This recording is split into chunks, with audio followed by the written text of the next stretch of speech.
이번 시간에는 다양한 힘에 대해서 공부해 보기로 합시다. 앞 시간에서도 이미 얘기를 했듯이 노멀 포스라고 하는 게 있는데, 노멀 포스는 어떠한 면이 surface가 외력을 받아서 external force를 받아서 만약 그 면이 없었다면 그 물체가 가속을 받았을 텐데, 그렇지 않고 가만히 있도록, 완전히 가만히 있도록 하는 것은 아니고 그 면의 수직인 방향으로 이동을 하지 못하게 지지해 주는 그런 힘이다. 수평인 방향으로는 그 노멀 포스가 작용하지 않고 말 그대로 노멀한 방향이니까 노멀, orthogonal 수직이고 또 perpendicular to that plane 다 비슷한 말이죠.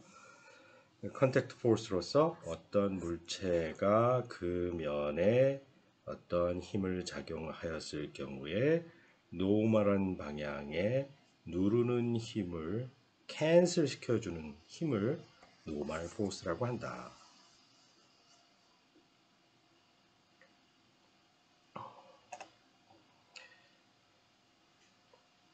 프릭션이라고 하는 건데, 프릭션은 두 가지가 있겠죠.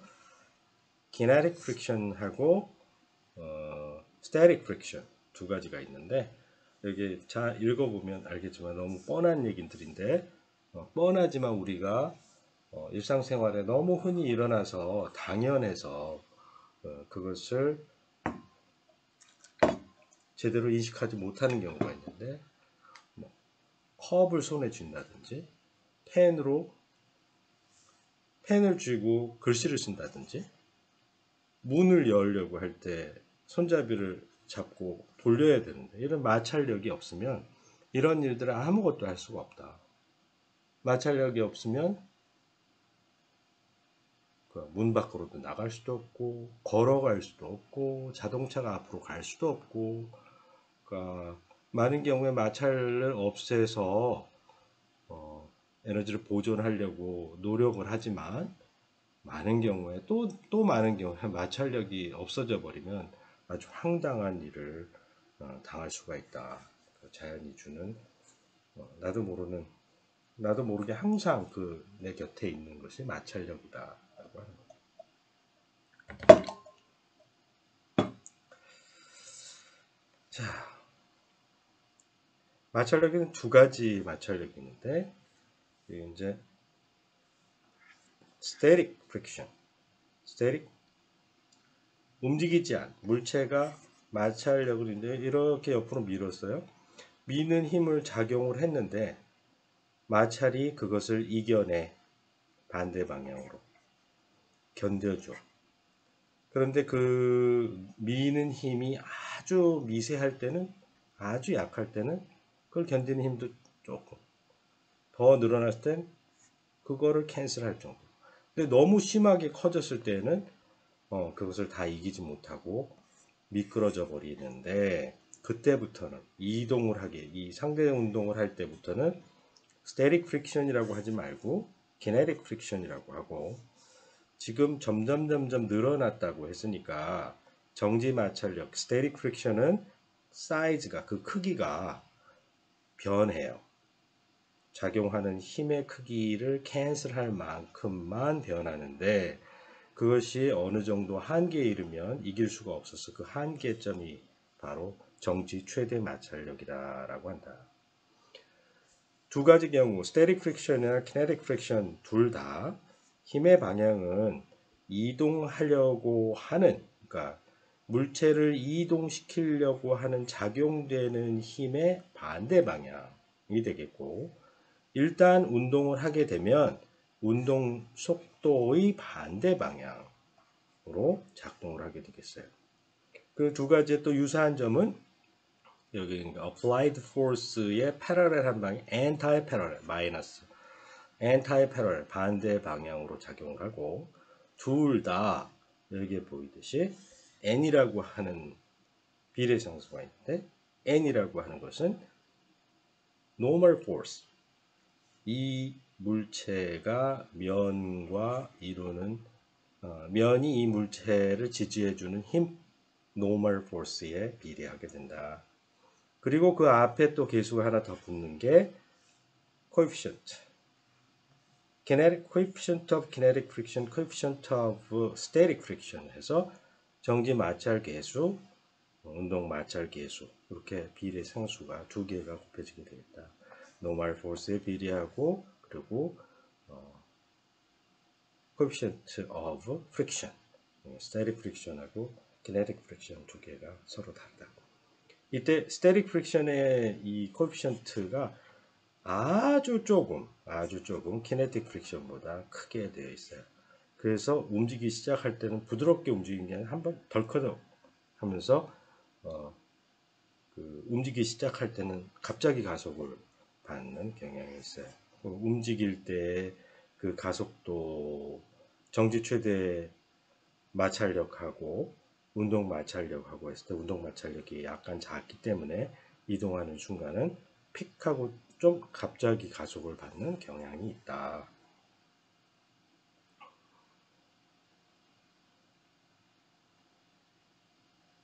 결국엔 이 마찰력의 원인은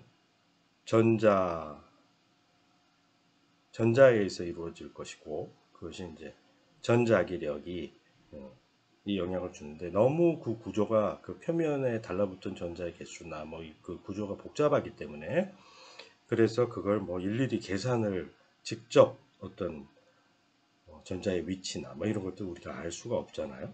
너무 복잡해서 그걸 굳이 그 first principle에 따라서 쿨롱의 힘을 다 계산해서 할 필요는 없고 그냥 현상론적으로 대충 적절한 현상론적인 파라미터를 갖고 맞추면 충분하다라고 생각됩니다.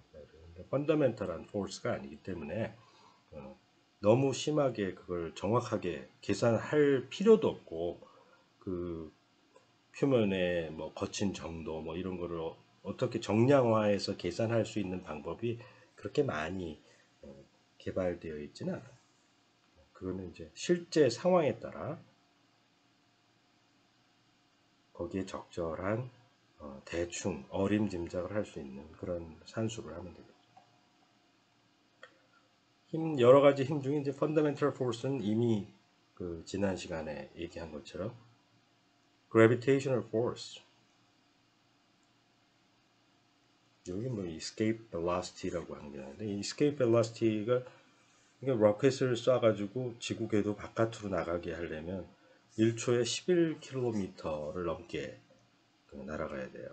그게 이제 escape velocity라고 하는데 여기는 왜 썼을까 한번 읽어볼게요. Gravitational force between any massive objects governs the celestial motion and binds our body on Earth unless we travel with the escape velocity or faster. 그러니까 더 지구 궤도에서 이탈을 시킨다라는 거지 중력으로부터 자유롭게 하는 것은 아니에요. 중력에 의해서 이제 우리는 이 지표면상에 다 달라붙어 있지. 꼼짝도 못하고 있는데 로켓을 쓰면 이제 오비 상에 있는 거고 완전히 벗어나려면 훨씬 더 큰 운동 에너지를 갖게 돼 이제 궤도 바깥으로 튀어나오게 되는데 나중에 배우겠지만 이제 궤도 운동을 하게 되면 타원 운동을 하죠. 엘립틱 오비스를 따라가게 되고 그 에너지를 최대한으로 해서 이제 이탈 속도 그 정도가 나가게 되면 그 패스는 또 희한하게 파라볼릭 커브를 만들어내게 돼요. 그것보다 훨씬 더 높은 에너지, 그러니까 영원히 지구로부터 멀어지는, 그러니까 무한대에 가서 속도가 0이 되는 그런 것이 이제 이탈하는 것이 되고 무한대로 가도 그냥 자유 입자로서 훨씬 더 계속 등속도 운동을 할 수 있는 상황이 그때가 되면 이제 쌍곡선을 따라서 운동을 합니다. 이런 것들이 이제 코닉 섹션이라고 하는데 어떻게 타원, 쌍곡선 이런 것들이 포물선 이런 것들이 어떻게 자연 현상에서부터 다 나온 것이라는 것을 수학책에서 나온 것이 아니라 자연 현상에서 이렇게 나왔다는 걸 알고 있어야지 돼요. 케플러는 뉴턴의 법칙을 몰랐기 때문에 그 케플러가 그 밑에서 일했었던 케플러가 조수였는데 케플러가 이제 티코 브라이라고 하는 사람이 있어요. 티코 브라이라는 사람이 그때는 망원경이 없어서 맨눈으로 그렇게 봤는데 그 별의 운동을 전부 다 기술을 한 거야. 눈이 어마어마하게 좋은 거지. 그 데이터를 갖고 산수를 해서 별의 운동의 궤적이 타원 궤도를 이룬다는 사실을 산수를 해서 알아냈어. 수학을 아무리 잘해도 그, 그 수많은 하늘에 있는 별의 그 좌표를 그렇게 읽어낼 수가 없을 것이고 그건 일종의 정렬이고 그리고 그 많은 숫자들을 보고 그걸 계산해서 타원 궤도라고 하는 것을 찾아낸 것도 놀라운 일이고 그런데 더 놀라운 것은 그런 타원 궤도와 이제 이탈하게 될 아슬아슬하게 이탈하게 될 때 나타나는 포물선 궤도 그리고 우리가 그 외계 태양계 바깥으로 보내서 그 우주를 관찰하려고 할 때 그런 경우에는 이제 파라볼릭이 아니라 하이퍼볼릭 쌍곡선을 따라서 가게 해야 돼. 그래야지 영원히 지구에서 멀어지겠지. 그러니까 태양계에서 멀어지겠지. 자, 그런 식으로 해서 그런 다양한 궤도가 코닉 섹션 놀랍지.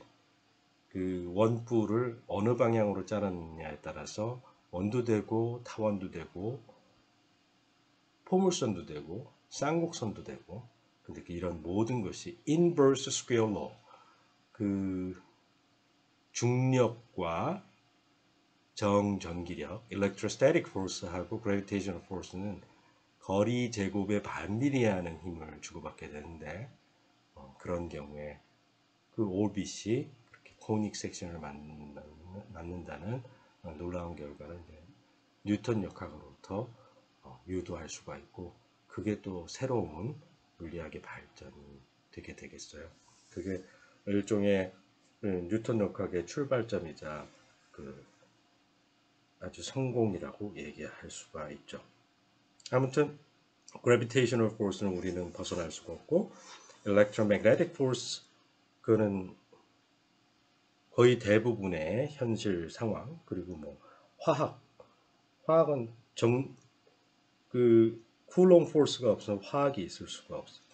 전자가 애럼에서 전자가 주고받는 힘 뭐 이런 것들에 의해서 화학적인 변화 이런 것들이 일어나니까 바이올로지 광합성 이런 것도 다 전자 그 물론 여기서 양자역학까지 빛을 받아서 포톤이 들어와 가지고 광합성을 일으키고 하는데 아무튼 전자기가 또 중요한 한 축이 되겠고 우리 일상생활에서 부술 수 없는 원자 내부의 원자 핵 이런 것들은 이런 것들이 이제 변이하도록 하는 어마어마한 핵력이 있는데 그런 것들이 이제 weak force하고 strong force 두 가지가 있어서 이런 것들이 다 전체 네 가지의 기본적인 힘들이 모여서 우리 자연계를 형성하고 그들 중에 전기와 자기 그리고 약한 상호작용은 단일한 이론으로 양자역학도 다 틀려 넘어지는 그런 영역에서 양자역학이 이제 그 다 맞는다고 헛소리를 하는 사람들인데 양자역학은 또 다 맞는 게 아니에요. 양자장론적인 입장에서 전기와 자기 그리고 약한 상호작용이 모두 통일되는 그 부분까지 이루어졌고 강한 상호작용이 거기에 함께 하나의 시스템으로 자연계를 설명하는 중요한 힘이 되었고 중력은 일반 상대성 이론에 의거해서 그 우주의 기하학적인 구조를 결정해주는 아주 중요한 역할을 하기 때문에 그 매우 중요한데도 불구하고 나머지 이론은 양자 장론적으로 이해할 수 있지만 퀀텀 필드 theoretically understood 그렇지만 gravitational force는 아직 퀀텀 gravity라고 하는 게 상상으로만 있고 트라이얼 도중에 있고 그 어떻게 양자화 시킬 수 있는지에 대한 이론이 완성되어 있진 않아요. 자, 또 다른 그 다양한 힘들 중에 현실적인 힘으로서 이제 텐션을 둘 수 있다. 그 지난 시간에 줄로 연결되어 있는 세 개의 그 블락이 어떤 힘을 주고받는가에 대해서 공부한 적이 있었죠. 그때 봤을 때 The direction of the force is always along the line if the string is in a straight line. 이러면 텐션을 뭐 잘 정의되지가 않아요. 물론 이 접선의 방향으로 힘이 주어진다라고 생각하면 되긴 하죠. 실제로 바이올린 현 같은 게 바이브레이팅 스트링이 이렇게 된 텐션이 사실은 어떻게 이렇게 된다고 하는데 그러지 않고 그냥 탄젠트 방향으로 그 힘을 전달한다라고 생각하면 되겠고, The direction of the force is always tangent to the line. 탄젠트 방향이다. There is an action-reaction pair. 줄이 연결되어 있으면 어떤 두 물체가 힘을 주고받는데 텐션 T가 있다면 이 물체에게는 텐션은 누르는 힘이 있을 수가 없어요. 실이 이렇게 매달고 있어. 내가 이걸 확 밑으로 내려. 그러면 얘는 떨어질 수밖에 없어. 그건 당연하겠지. 그럼 내가 밀어서 떨어진다 생각해보고 거꾸로 생각을 해봅시다. 여기에 쇳덩어리가 있고 실 위에 쇳덩어리를 올릴 수 있으면 나와봐요. 말이 안 되는 거지. 철사나 뭐 막대기 이렇게 해야지. 얘네들은 힘을 물체의 방향으로 줄 수 있어. repulsive force를 줄 수가 있어. 하지만 실오라기는 repulsive force 이걸 견디는 힘이 있을 수가 없어. 오로지 자기 자신이 끊어지지 않고 견디는 힘만 있을 수 있어. 그래서 텐션은 액션 리액션 페어에서 견디는 힘만 줄 수 있는데 이때 텐션이 존재한다. 그런데 이 물체의 입장에서 보면은 텐션이 이쪽 왼쪽으로 잡아당기는 역할을 하게 될 거고, 왼쪽에 있는 이 물체 입장에서는 텐션이 이쪽으로 잡아당기는 힘을 작용한다라고 볼 수 있고, 그럼 텐션을 잠시 이렇게 이게 그 투명한 줄이라고 생각했을 때 잘 안 보이다. 이게 어떻게 견디고 있지? 이 물체와 힘을 나누기 때문이다 라고 하고, 이걸 1이라고 하고 2라고 하면 이게 2가 1으로 주는 힘과 1이 2에게 주는 힘이 서로 캔슬돼서 제로가 된다. 이렇게 얘기할 수가 있겠죠. 텐션은 항상 그 줄의 방향으로만 힘을 주고받되 텐션이 연결해주는 두 개의 물체가 힘을 주고받는 힘은 서로 크기가 같고 반대 방향이다. 그래서 웬만하면 텐션에는 그 위에 벡터 표시를 하지 않는 이유인데 어떤 물체 한 개만 보면 텐션에 벡터 표시를 하면 이해가 가능해요. 이 방향으로만 텐션이 있을 수가 있는 거죠. 또 왼쪽에 있는 물체에 줄이 있다 그러면 텐션은 이쪽으로만 있을 수가 있어요. 실은 어떤 물체를 밀어서 그쪽 방향으로 가게 할 수 있는 역할은 하지 못한다.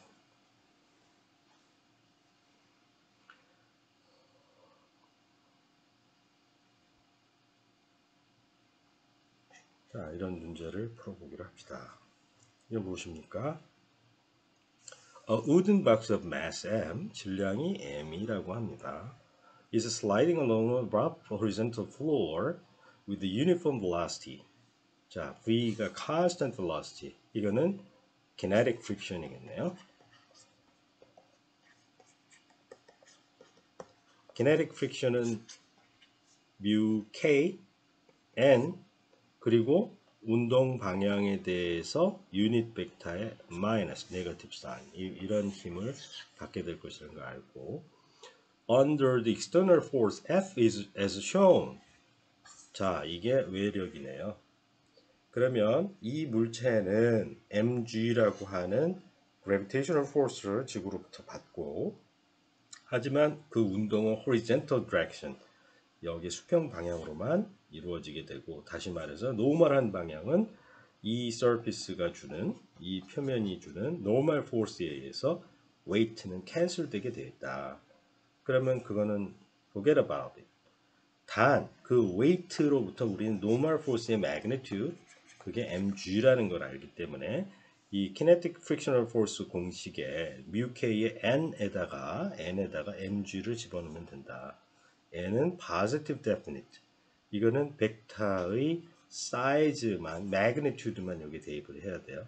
여기 그 방향까지 집어넣으면 이 방향이 흐트러지죠. 방향은 kinetic friction의 경우에는 운동 방향, velocity의 opposite direction이 되도록만 하면 되는 것이고.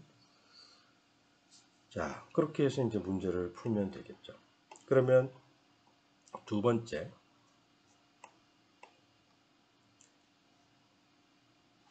A wooden box of mass m 어쩌고 저쩌고. 자, 똑같은 상황인데 힘이 horizontal direction이 아니라 어떤 angle theta를 갖고 horizontal 수평 방향에 대해서 이렇게 기울어져서 힘을 주었다.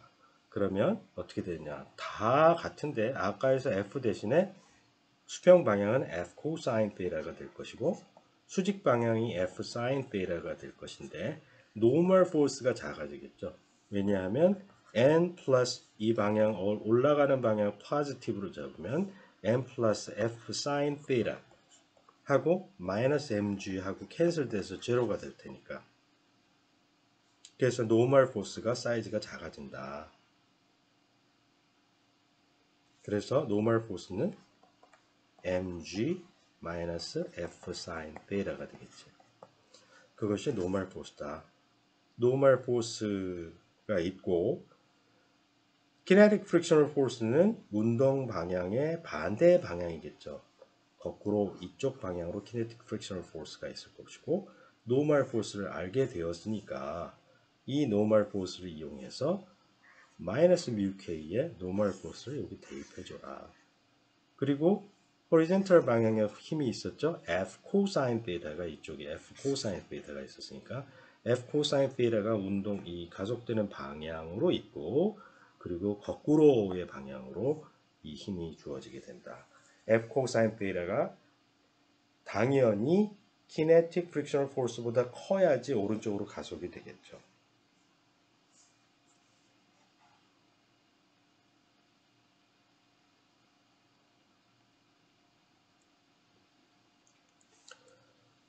자, 이번에는 같은 문제를 이리저리 빙글빙글 돌려서 이제 들여다보는 거예요. 똑같이 질량 m인 물체가 있는데 이것이 벽면에 붙어 있다.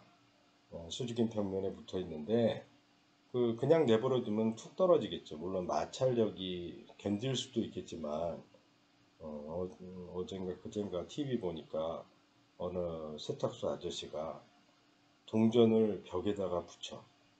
심지어 거울에도 동전을 붙이는 아주 대단한 능력을 가지고 있는 그 집중력과 그런 아저씨가 있는 걸 봤는데 갑자기 문제 설명을 하려고 하니까 그 생각이 나네요. 그 마찰력이 사방에 존재해서 정지 최대 마찰력이 운동 마찰력보다 좀 크기 때문에 그렇게 벽에도 동전을 나는 못하겠는데 동전을 벽에다가 붙이는 사람도 있더라. 정지 최대 마찰력이라고 하는 게 놀랍게 큰 값을 가질 수도 있구나 하는 그런 생각을 해봤습니다. 아무튼 물체가 이렇게 서 있어. 여기는 본드 그런 게 없고요. 벽이 마찰 계수가 있어. 서 있으니까 static friction 정지 마찰력 마찰 계수를 곱해야 되고 이번에 normal force는 중력이 이렇게 누르고 그 아래로 향하니까 이 중력이 normal force하고 전혀 상관이 없게 되는 거죠. normal force는 이걸 뭔가 누르는 힘이 있어야 되는데 중력이 눌러주지 못하니까 내 손으로 누르자. 그래 F라고 하는 힘이 이렇게 누르고 있네요. 자, 이 물체가 이 벽을 뚫고 가지 못하니까 이 F는 normal force에서 캔슬 되어야 하고 그래서 그로 인해서 F와 동일한 그게 normal force, 이 normal force를 여기 대입해서 마찰력이 주어지게 되고 그 마찰력이 μSn이 위의 방향, gravitational force가 아래 방향 이렇게 돼요. 그런데 이것은 f of s의 값, 그 뭐라고 할까요? 이게 정확한 게 아니고 이게 max가 돼야지. max 최대값. 이거의 최대값이 이렇게 된다. 움직이지 않았다면 요거보다 뭐라고 할까요? 이 힘이 이 max보다 크지 않다라는 얘기지. mg가 정지 최대 마찰력보다 크지 않았기 때문에 흘러내리지 않는다 라고 얘기하면 되겠죠.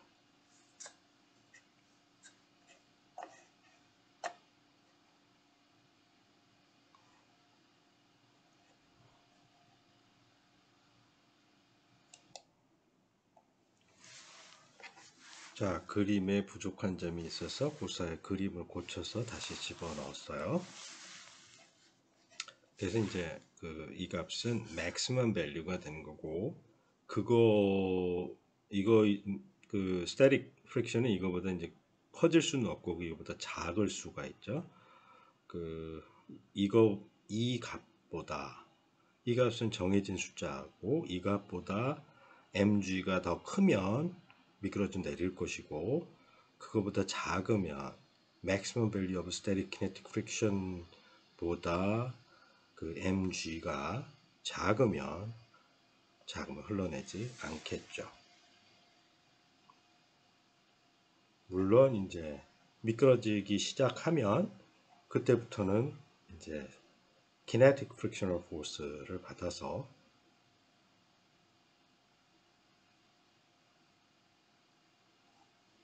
이 원 방향이고 kinetic frictional force를 받아서 여기 이제 그 normal force의 사이즈가 되니까 그래서 subtract 한 다음에 그것에 의한 가속도를 받게 될 것이다. 다음은 선반 위에 질량 m인 물체가 있고 여기 이제 friction이 있다. 그리고 small m을 달아가지고 줄로 매달아 놨는데 편의상 여기에 이제 로테이셔널 이너시아도 없고 그러니까 구조가 뭐 점이다라고 했는데 점을 그리기 뭐하니까 동그라미를 그려놓고 요게 질량이 이 두 개의 질량보다 훨씬 더 가벼워서 질량이 훨씬 더 작아서 이거의 회전에 대한 것은 아직 회전에 대해서 우리가 공부하지 않았으니까 이 친구가 가지고 있는 운동 에너지 뭐 이런 것들이 없다라고 그냥 치고 문제를 손쉽게 풀기로 합시다. 자, 이 친구는 mg라고 하는 힘을 받을 것이고 이 친구도 아래로 mg라고 하는 힘을 받을 거예요. 이거는 small letter, 그 lower case letter, 이건 capital letter. So two blocks of mass m and capital M and small m respectively are connected through a string that is passing over a frictionless pulley. 이 풀리가 friction이 없다. 또 negligible mass. The coefficient of static friction between the block and mass capital M and the shaft is μs. We search for the smallest mass m to initiate the motion of the system. 얘가 mg니까 이제 normal force가 이렇게 작용할 거고 normal force에다가 μs 붙인 거. 그것이 이제 정지 최대 마찰력이 될 것이고 그거보다 mg가 더 커버리면 이제 안 되겠죠. n은 capital mg. 그 크기의 그 크기를 요 크기와 요 크기를 서로 비교해서 움직일 수 있냐 없냐를 결정할 수 있다.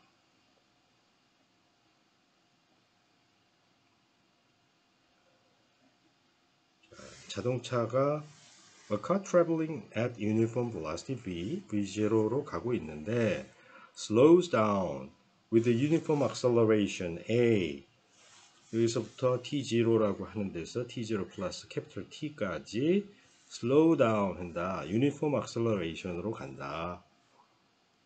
그렇게 해서 skid mark가 자동차가 급 브레이크를 밟으면 바퀴가 안 돌아가게 돼 있어요.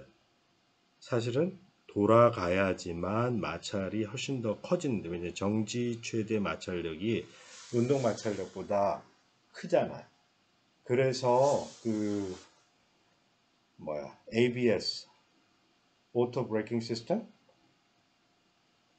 그러니까 바퀴가 계속 굴러가야지만, 굴러가지 않고 정지하는, 바퀴가 돌지 않는 순간부터는 미끄러져 버리기 때문에, 그러면 정지 마찰력을 쓸 수가 없고 운동 마찰에서 그냥 얼음판 위에서 미끄러지는 것 같이, 네. 그렇게 됐을 때는 타이어가 타 녹아내리면서 타 붙어서 도로에 까만 줄을 만드는데 그것을 스키드 마크라고 해요.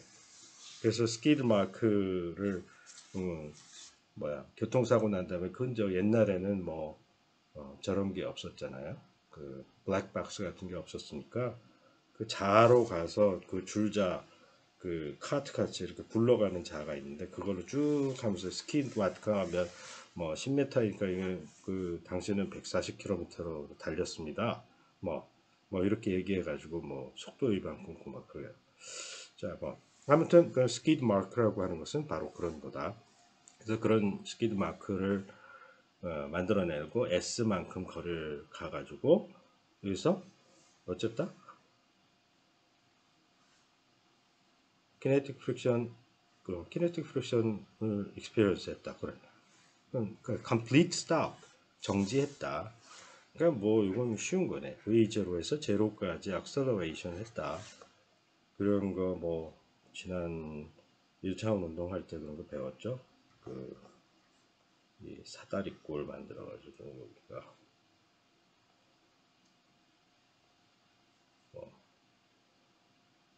가속도가 늘어난다. V1이었고 여기 V2 이렇게 되었을 때 요거의 면적이 거리가 될 테니까, 그러면 V1 더하기 V2 이렇게 해가지고 요 면적이 여기 시간이 되면 면적이 되니까 여기에 델타 T, 이것을 구해 보는데 그걸 나중에 해보니까 어떻게 이 전체 면적에 이 전체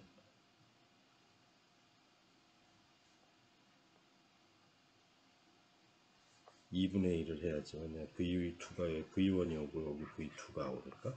그래서 이거 두 개를 더해서 델타 T만큼 곱하고 2분의 1을 하니까 요 빗금 친 면적이 나오는데, 그 델타 T만큼 가게 되면 가속도가 있을 때 V2 빼기 V1의 델타 T, 여기 이제 가속도니까 델타 T는 V2 빼기 V1을 A로 나눈 걸 여기다 대입해서 그럼 2A분의 1에 이건 뺀 거고 이건 더한 거니까 전개 공식을 이용하면 V2의 제곱 빼기 V1의 제곱 이렇게 해가지고 얻었던 게 있었잖아요.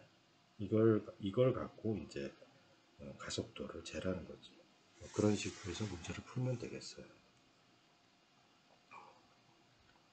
자, 갑자기 이제 머리 골치 아픈 수학이 나오는데 어쩔 수가 없어. 이게 운동 방정식은 기본적으로 F equals ma인데 F equals m 되게 쉬워 보이지만 카테시안 코디네이트로 나타나는 F1 E1, F2 E2, F3 E3, 그것이 mx 더블 닷 E1, mxy 더블 닷 E2, mz 더블 닷 E3 이렇게 해가지고 세 개의 방정식이 나오는 것이고, 그 힘이 평형을 이룬다라고 했을 때는 그러면 가속도가 없으니까 이게 빵빵빵 되더라도 어쨌든 F1 equals mx 더블 닷, F2 equals my 더블 닷, F3 equals mz 더블 닷. 그래서 세 개의 방정식을 풀어야지.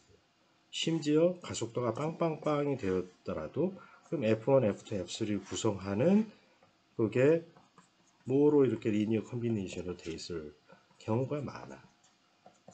그러면 그건 뭐냐? 무슨 일종의 AX 더하기 BY는 P이고 CX 플러스 DY는 Q이고 이런 방정식을 풀어야 되겠네요. 일반적으로는 여기 X 더블 닷이 있으니까 여기에 AX 더블 닷, BX 닷, cx equal p 더 심하게는 이런 dy 더블 닷 e y 닷 f 좀 짜증나지만 pq f g h i z 더블 닷 z 닷 z 이런 걸 풀어야 됩니다. 심지어 이게 이런 게 n개 있는 것도 풀어야 돼. 우리 나중에 그런 그 스트링 바이브레이션 문제를 살짝 그 답만 얘기해 줄 텐데 그런 걸 풀어야 되는데 이게 머리 골치 아프다고 이걸 안 배웠다고 수학과 가가지고 뭘 배운다? 나래로 물리 문제는 다 푸는 방식이 있어요. 온갖 수단과 방법을 가지고 우리가 배운 그 알고 있는 지적인 능력을 활용해서 대충 풀어서 답만 맞으면 돼. 우리는 검산이라는 기능이 있기 때문에 답이 맞는지는 대입해서 답이 맞아. 그럼 끝난 거예요. 수학에서는 엄밀하게 해서 그 답이 하나만 있니? 답이 있니? 이런 거에서만 관심이 있는데 그 답이 있고 그러면 풀면 돼가 수학이에요. 풀면 돼 푸는 걸 절대로 가르쳐 주지 않아. 근데 물리 문제는 항상 답을 내야지 돼. 풀면 돼라는 것은 선생님이나 하는 얘기. 나는 그 문제를 풀어야지 되는데 수학에서는 그 푸는 법을 대충 가르쳐 주기만 하고 실제 물리 문제에서 나오는 아주 짜증나는 문제를 절대로 푸는 법을 안 가르쳐 줘.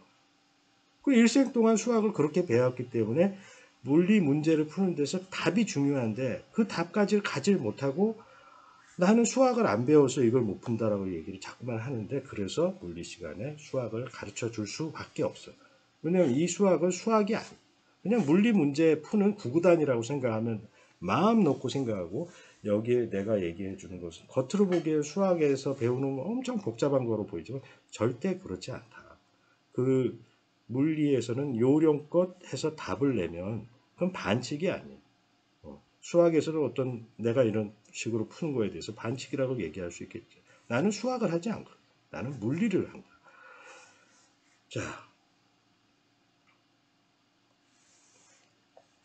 자 여기에서 이제 그 좀 이상한 모양으로 글씨가 써 있는 게 매트릭스 또는 벡터를 얘기하는 거예요. 자 이런 매트릭스 벡터가 어디에서 나왔다고? 다 데카르트가 만든 카테시안 코디네이트를 쓰니까 그 이전엔 유클리드 기하학을 되게 이상하게 해서 이게 평행이니 뭐니 뭐 엇각이 뭐니 이렇게 했는데 그걸 다 지워버려.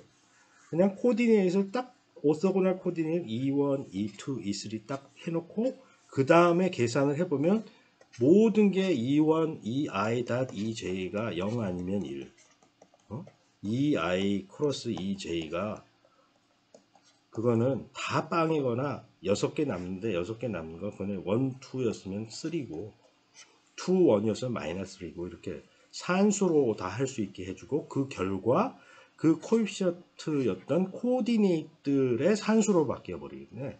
코디네이트의 산수를 코디네이트만 이렇게 나열을 해서 네모 안에 집어넣고 괄호로 딱 쌓아놓는 게 매트릭스인데 바로 이제 이런 카테시안 코디네이트로 계산을 하면 카테시안 코디네이트의 구구단이 매트릭스라고 생각하면 되는 거예요. 무슨 리니어 엘지브라를 배워야지만 뭐 매트릭스에 뭐 n by n 매트릭스에 뭐 그것을 어떻게 랭크가 뭐고 디멘션이 뭐고 그거 다 해보면 너무 뻔하고 우리는 3차원 문제이기 때문에 랭크가 3 이상 가는 일도 없고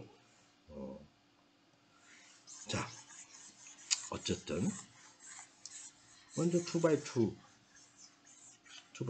매트릭스의 문제가 나오는데 매트릭스가 아니라 이퀘이션 오브 모션은 기본적으로 3x3다라고 생각하면 돼요. 그럼 3x3를 하기 전에 2x2를 풀어야 되겠지. 2x2의 문제를 푸는 방법은 이미 디터미넌트를 우리가 가르쳐 줬기 때문에 그렇지만 2x 더하기 3y는 뭐 1이고 x 빼기 y는 2다. 뭐 이런 식으로 해버리면 이 문제 어떻게 푸느냐. 일단 디터미넌트가 0이 아니어야지 문제를 풀 수 있어. 그렇지 않으면 여러 개의 답이 나오든지 답이 없든지 중학생이 오히려 더 잘 풀 수 있어. 부정불능 이런 걸 아니까. 그 엘리미네이션은 소거라는 거예요. 엘리미네이션을 소거를 먼저 한 사람 가우시안. 엘리미네이션으로 문제를 푸는 게 제일 쉬워요. 매트릭스 풀기 싫으면 그냥 이렇게 해가지고 2배 곱해서 4개 만들고 빼면 x 없어져 버리고 빼니까 이게 뭐 2배 됐으니까 어떻게 되게 이게 마이너스, 그러니까 뭐 5y는 5 해서 y는 1, y가 1이 나오면 이걸 여기다 다시 대입해서 x의 값을 구하고, 그렇게 해서 해도 되는데, 그렇게 하는 게 결과적으로 뭐하고 같냐 하면 크레이머 룰을 써서 문제를 푸는 거하고 똑같다라고 하는 거예요.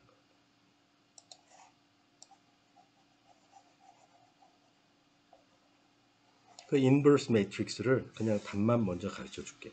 일단 디터미넌트가 0이 아니어야 된다는 게, 디터미넌트가 0이 아니라는 건 이 로우와 이 로우가 서로 linearly independent 하다는 거예요.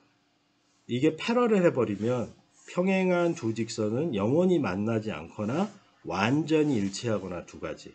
모든 게 몽창 다 답이거나 한 개의 답도 없거나.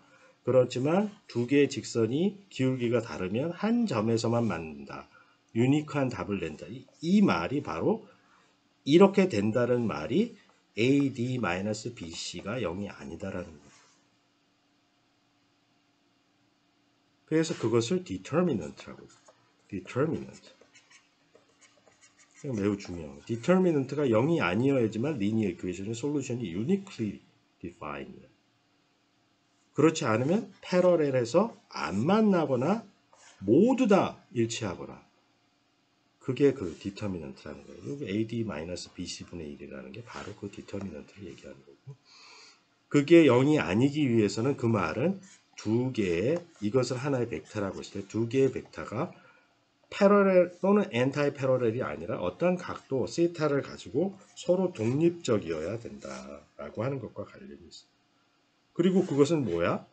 이 두 개의 벡터의 이 determinant라는 건 크로스 프로덕트라고. 이게 3x3일 때는 크로스 프로덕트에다가 하나 더 붙여서 트리플 스케일러 프로덕트 A 크로스 B 닷 C, 이게 이 볼륨이 되어야 되고, 2x2에서는 평행사변이 얘네들이 한 변이 되는 평행사변형의 면적이 0이 아니면 이 방정식을 풀 수 있는 거고, 공간에서는 타라라라 파이프의 볼륨이 0이 아니면 이 문제를 풀 수 있다라는 거예요. 그게 바로 디터미넌트를 얘기합니다.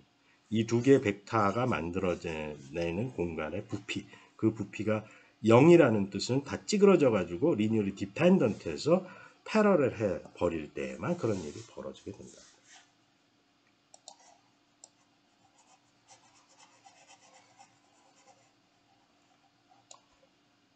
그 다음에는 이거를 그냥 대입을 해봐요. 여기에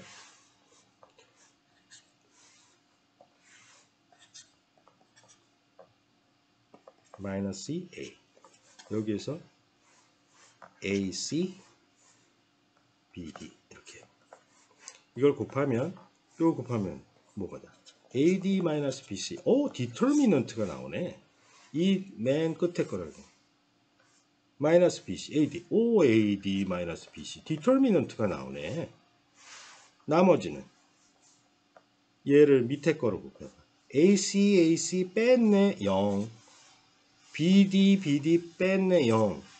그런데 디터미넌트 AD-BC로 나누자고 그랬네. 이건 뭐야? 일일이네. 싱겁네. 그래서 두 개의 매트릭스 곱하니까 아이덴티티 매트릭스가 나온다 라고 하는 거예요. 그러면 이게 바로 인버스가 되는 거예요. 두 개로 곱해서 1이 나왔잖아. 인버스가 된 거죠. 그러면 AX equals 어떤 P라고 하는 게 있으면 A의 인버스, 이게 인버스가 되는데, 이 인버스를 A에다가 곱하니까 꽝이 되버리니 1이 돼버리니까 결국 인버스로 곱하고 P. 그러니까 X는 A 인버스의 P, A 인버스가 이거니까 여기다가 P가 뭐야? 어떤 PQ? 여기 그냥 PQ 이렇게 곱하면 답이 나오네. 왜 그런지는 그냥 풀면 돼. 그 답은 아까 가우시안 엘리미네이션으로 해서 구한 답과 이것이 같다라는 걸 보여줄 수가 있어요. AD-BC가 0만 아니면 가우시안 엘리미네이션을 언제든지 풀 수 있거든. 그거는 요새 중학생도 풀 수 있어. 중학생 보고 풀라고 해서 그 답하고 비교해봐. 똑같지. 그래서 이 2x2 매트릭스 인버스가 이렇게 구해지면 리니어 이퀘이션을 풀 수가 있다. 그 다음엔 3x3의 인버스만 구하면 그 다음 더 확장되는 것은 너무나 뻔해져. 개수만 많아질 뿐이지.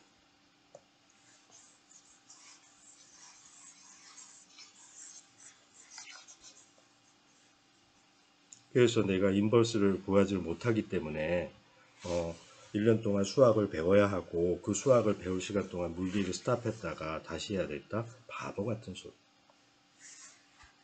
중학생도 풀 수 있다는 사실을 알도록 하세요. 자, 그래서 그 리니어 이퀘이션은 이런 식으로 풀면 된다라고 하세요.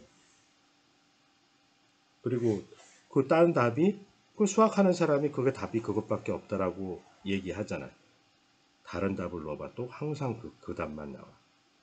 여러 개의 답이 나올 때는 평행할 때, 하나도 없을 때 평행할 때, 디터미넌트가 0인 경우, 디터미넌트가 0인 경우에는 매우 쉽게 풀리거나 아니면 아예 안 풀리거나, 디터미넌트가 0이 아닌 경우에는 문제에 답이 나온다라고 하는 걸 꼭 기억하세요.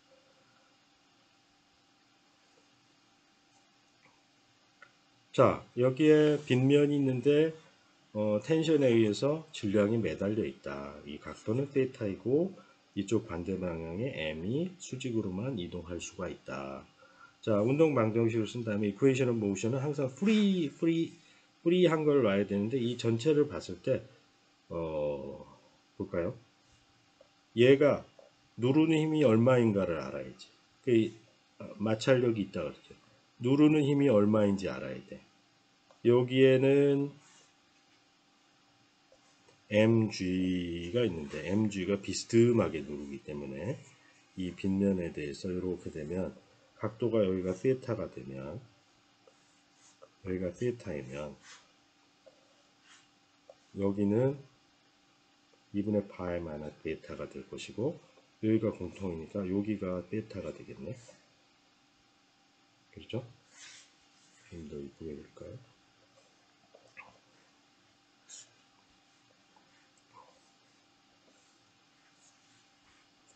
예, 45도하고 되게 유사하게 생겨서 사람 헷갈리게.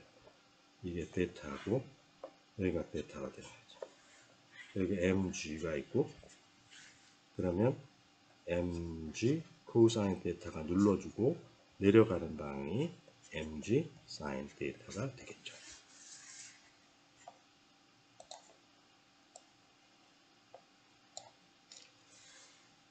그래서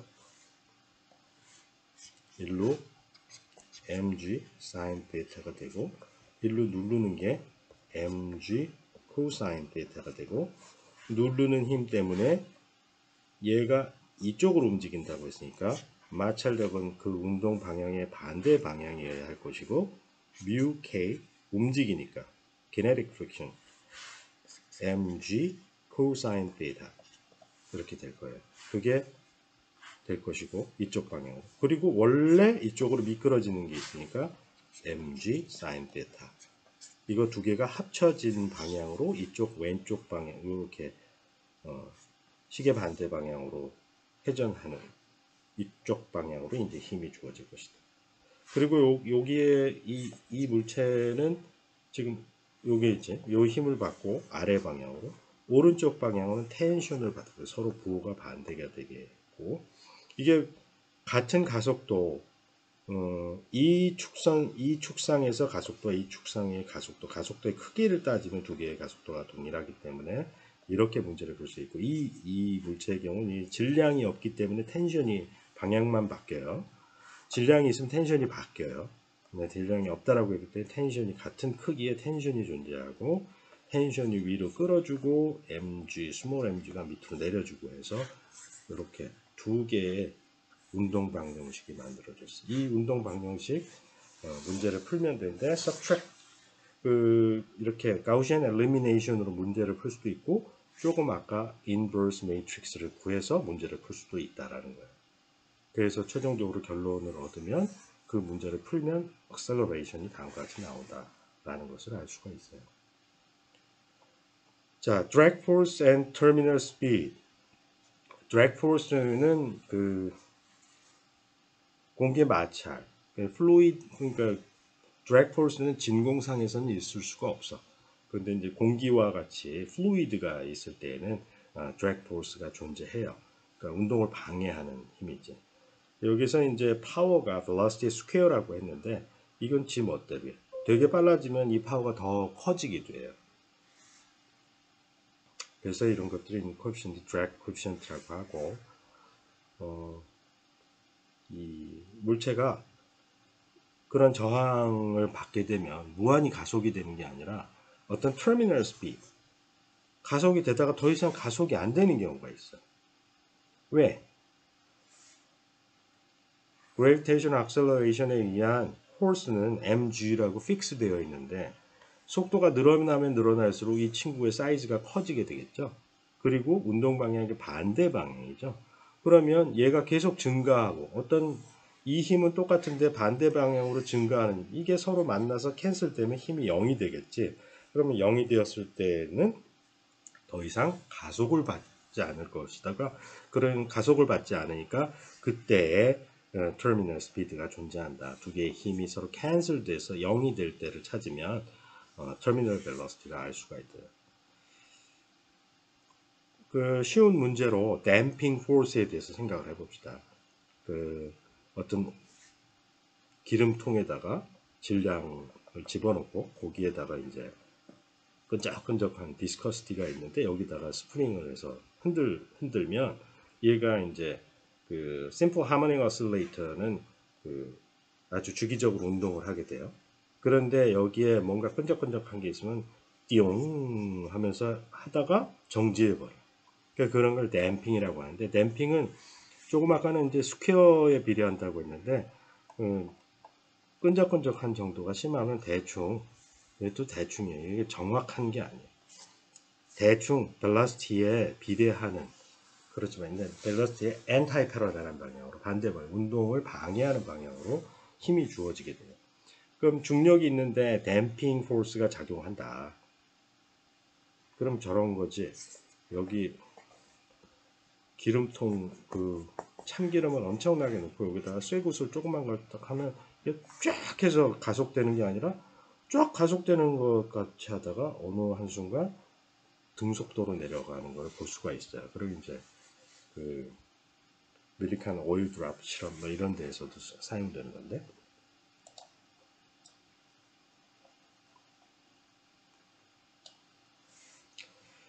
자 댐핑이 있게 되면 여기서 이제 그 가속도 ma죠. f 여기 g가 빠졌네. mg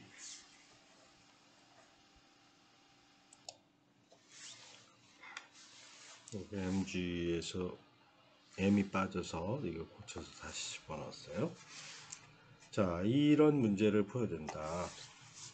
뭐 이거를 풀려면 또 미분 방정식이라는 수학 수업을 배워야 된다고 그렇게 하고 싶은 사람은 몇 년, 10년 걸려도 물리 공부 못해.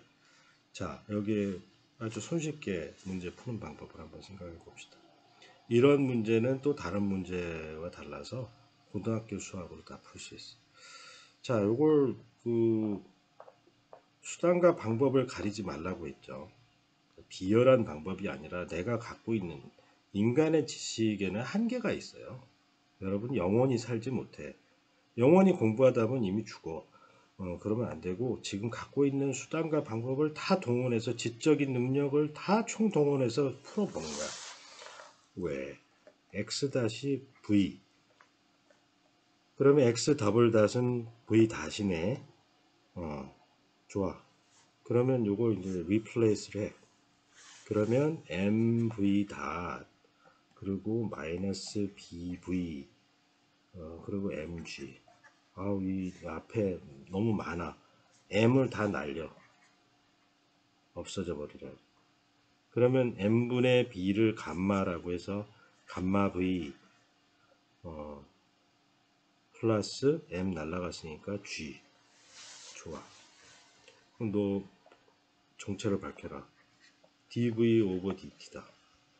오 요거 하니까 마이너스 감마의 v 빼기 감마분의 g.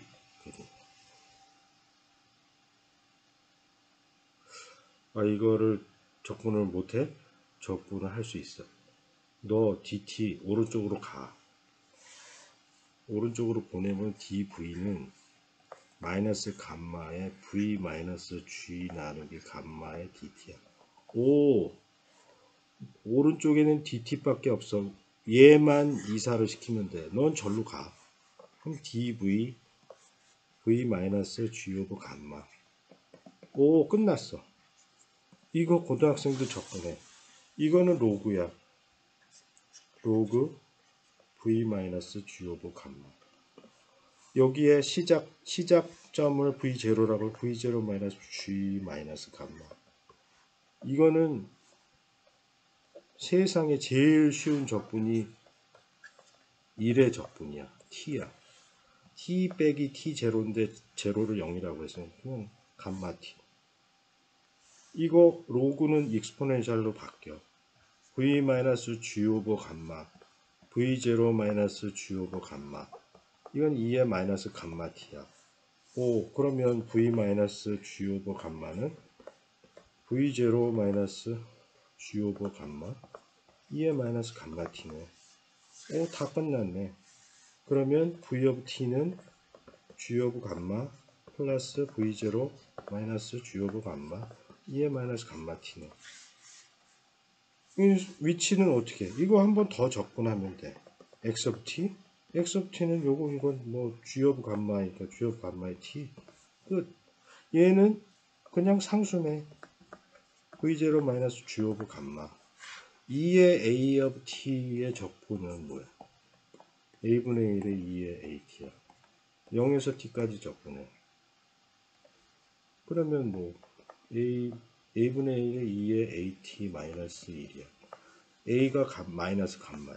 그럼 마이너스 감마분의 1의 2의 마이너스 감마 마이너스 1입니다. 그걸 다 하면 답이 나와요. 이 문제 풀려고 1년 동안 미분방정식 배우고 해보세요. 5분이면 푸는 거. 맨날 수학을 못 배워서 물리를 못 한다는 건 이건 거짓말인 거야. 물리를 하기 싫은 거지. 그럼 수학을 배워오면 물리를 풀 수 있을 것 같아? 거기서는 맨날 다른 거 엉뚱한 것만 증명해. 나는 물리 문제를 풀려고 수학을 배우러 갔는데 거기서는 엉뚱한 증명만 유니크니스, 익지스턴스 이것만 증명해. 그럼 정작 내가 물리 문제 풀려고 수학을 배우려고 했는데 아무것도 안 가르쳐 준다고. 왜 물리 시간에 이 물리 문제에 나오는 것은 산수지 수학도 아니야. 이런 수학을 왜 안 하려고 하고 수학과 가서 배우려고 하는지 이해를 못 하겠다. 그럼 공학 수학에 가면 가르쳐 주는데 공학 수학에는 그냥 계산기 두들기라고 해요. 공식 있는 거 공식 유도도 하나도 안 해줘. 그런 수학은 배워서 무슨 소용이 있냐고.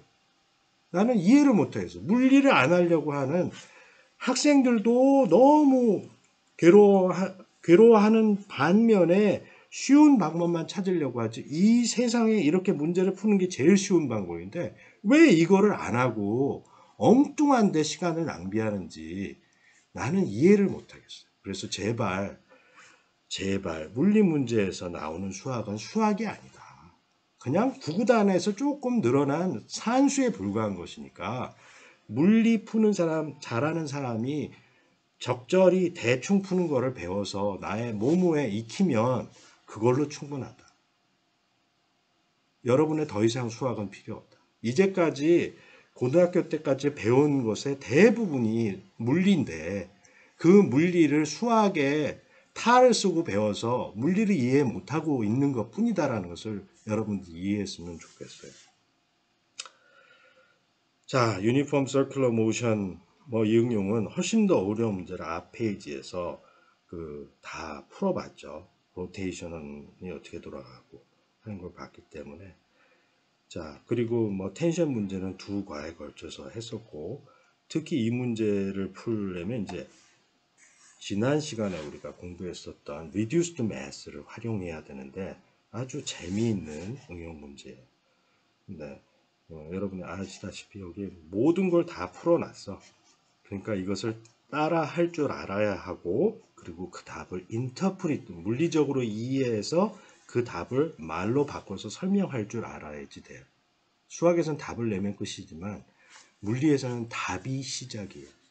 답을 만들어내는 데는 수단과 방법을 가리지 않고 그 답이 맞는지는 문제에 대입해보면 알기 때문에 그 답이 맞는 순간 그것이 어떤 영향을 끼치는가를 이해해야지만 다리를 놓아도 부서지지 않는 다리를 놓을 수 있는 거고, 엉뚱하게 해가지고 이상한 다리를 만들어 놓으면 다리가 무너져서 사람이 죽을 수도 있다라는 거예요. 그래서 물리는 수학과 다르다는 것, 목숨과 연결되어 있다는 것을 알고 물리에서 나오는 산수는 자기가 가지고 있는 온갖 지적인 능력을 다 총동원해서 딴 데 가서 물어보지 않고 내 힘으로 문제를 풀어야지만 물리를 잘할 수 있다. 오늘은 이상입니다.